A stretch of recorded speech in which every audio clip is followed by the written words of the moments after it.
दोस्तों, गुरुजी ने अपनी कथा में बताया है कि ब्रह्म मुहूर्त को बहुत महत्वपूर्ण माना जाता है। यह भी बताया है कि ब्रह्म मुहूर्त में निद्रा त्यागने से विद्या, बुद्धि, स्वास्थ्य और बल प्राप्त होता है। किसी भी काम को ब्रह्म मुहूर्त में शुरू करना बहुत उत्तम माना जाता है। प्राचीन काल में लोग और ऋषि मुनि सदैव ब्रह्म मुहूर्त में उठकर ईश्वर का वंदन किया करते थे।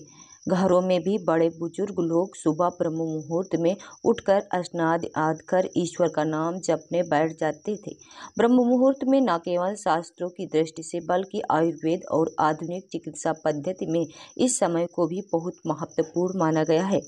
कथा में ब्रह्म मुहूर्त को विशिष्ट कार्यों के लिए सर्वश्रेष्ठ कराकर दिया गया है। कथा के अनुसार सूर्य उदय से ठीक पहले का समय ब्रह्म मुहूर्त का समय होता है। ब्रह्म मुहूर्त रात का 14वां मुहूर्त काल है। एक मुहूर्त 48 मिनट की अवधि है, जिसमें पूरी रात 15 मुहूर्त होते हैं।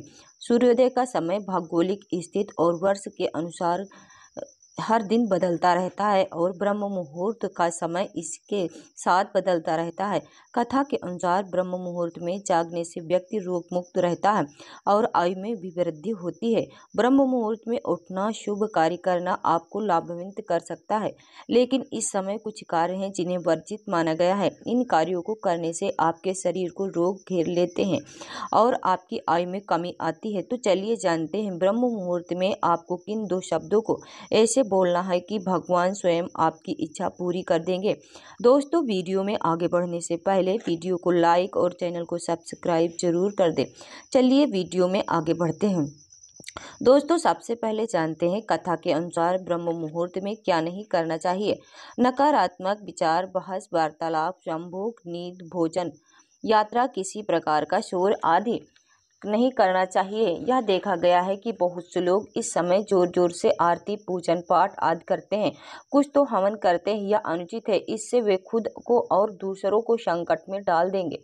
विद्वान मनुष्य को चाहिए कि वो ऐसा लोगों से दूर रहे। इस समय मन में नकारात्मक भाव नहीं लाने चाहिए, अन्यथा आपको तनाव पूरे दिन घेरे रहेगा, जिससे आपको मानसिक रूप से परेशानी हो सकती है। कुछ लोग सुबह उठते ही चाय नाश्ता करने लग जाते हैं। ये आदत सेहत के लिहाज से बहुत खराब होती है। सुबह उठते ही या फिर ब्रह्म मुहूर्त में भूलकर भी भोजन नहीं करना चाहिए। इससे आपको बीमारियां घेरने लगती हैं। कथा के अनुसार ब्रह्म मुहूर्त को रात के अंतिम समय को कहा गया है और यह समय परमात्मा का समय है, इसलिए इसका महत्व अधिक है। गुरु जी की कथा के अनुसार ब्रह्म मुहूर्त का हमारे जीवन में क्या महत्व है। कथा के अनुसार इस समय संपूर्ण वातावरण शांतिमय और निर्मल होता है। देवी देवता इस काल में विचरण करते हैं। सत्य गुरु की प्रधानता रहती है। प्रमुख मंदिरों के पट भी ब्रह्म मुहूर्त में खोल दिए जाते हैं तथा भगवान का श्रृंगार व पूजन भी ब्रह्म मुहूर्त में किए जाने का विधान है। ब्रह्म मुहूर्त में जल्दी उठने से सौंदर्य, बल, विद्या और स्वास्थ्य की प्राप्ति होती है। यह समय ग्रंथ रचना के लिए उत्तम माना गया है।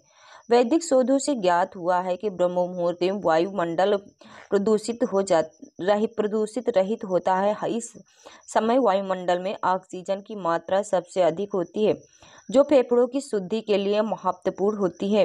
शुद्ध वायु मिलने से मन और मस्तिष्क भी स्वस्थ रहते हैं। ब्रह्म मुहूर्त में उठकर टहलने से शरीर में संजीवनी शक्ति का संचार होता है। यह समय अध्ययन के लिए सर्वोत्तम बताया गया है, क्योंकि रात को आराम करने के बाद सुबह जब हम उठते हैं तो शरीर तथा मस्तिष्क में भी स्फूर्ति व ताजगी बनी रहती है। सुबह ऑक्सीजन का लेवल भी ज़्यादा होता है तो मस्तिष्क अतिरिक्त ऊर्जा प्रदान करता है, जिसके चलते अध्ययन बातें स्फूर्ति कोश में आसानी से चली जाती है। तो चलिए जानते हैं वो 2 शब्द जिसको बोलने से भगवान स्वयं आपकी इच्छा पूरी करेंगे। गुरु जी की कथा के अनुसार जप 4 प्रकार के होते हैं। सबसे पहले जो जप होता है वो नए साधक होते हैं, वो वाणी से बोलकर करते हैं, यानी कि वाचिक जप करते हैं। उसके बाद जब एक आधा महीना उनको जप करते हुए हो जाता है तो उनकी श्रद्धा बढ़ जाती है, तो फिर वो उपांशु पर आ जाते हैं, यानी कि होंठ हिलाते हैं, जीभ थोड़ी उठती है, बाहर आवाज़ नहीं आती, उनको उपांशु बोलते हैं। उसके बाद जब उपांशु भी थोड़े दिनों के बाद अंदर लय होने लगता है तथा अभ्यास के बाद वो छूट जाता है। तब आता है मानसिक, मतलब मन में भी आप बोलते रहते हैं, बाहर आवाज़ नहीं आती है। तो जब मन में ही बोलते रहोगे तो आपने आप लाख होने लग जाता है।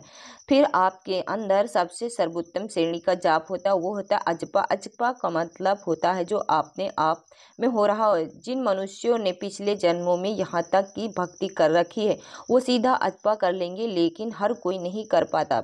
तो जो जहाँ से शुरू कर सकता है वहीं से शुरू कर, जितना ज़्यादा करोगे एक दिन में उतना ही जल्दी आप अपने पड़ाव पर आ जाते हो। अब आप सीधा करोगे तो परेशानी होगा। जैसे बच्चे की एक क्लास छुड़वा दी जाए तो उसको बहुत ज़्यादा प्रॉब्लम होती, ऐसे ही अगर आप करना भी चाहोगे तो आपको बहुत सारी चीज़ें आपने मिस हो जाती हैं। जो आपको अनुभव होता है वो तो शब्द भगवान नाम के ही हैं, क्योंकि भगवान के नाम से बढ़कर कुछ भी नहीं है। जिस नाम की बड़ाई भगवान राम नहीं कर सके तो उस नाम में कितनी अपार शक्ति होगी। सोचिए, ब्रह्म मुहूर्त में इस नाम में बढ़कर ना कुछ था, ना कुछ है और ना ही होगा। राम को मानने वाले राम को बोल सकते हैं, कृष्ण को मानने वाले कृष्ण को बोल सकते हैं। मुस्लिम, सिख, ईसाई जो कोई भी जिस भी धर्म से हैं वो अपने अपने धर्म के वाहे गुरु का नाम ले सकते हैं और सुबह उसका नाम बोल सकते हैं।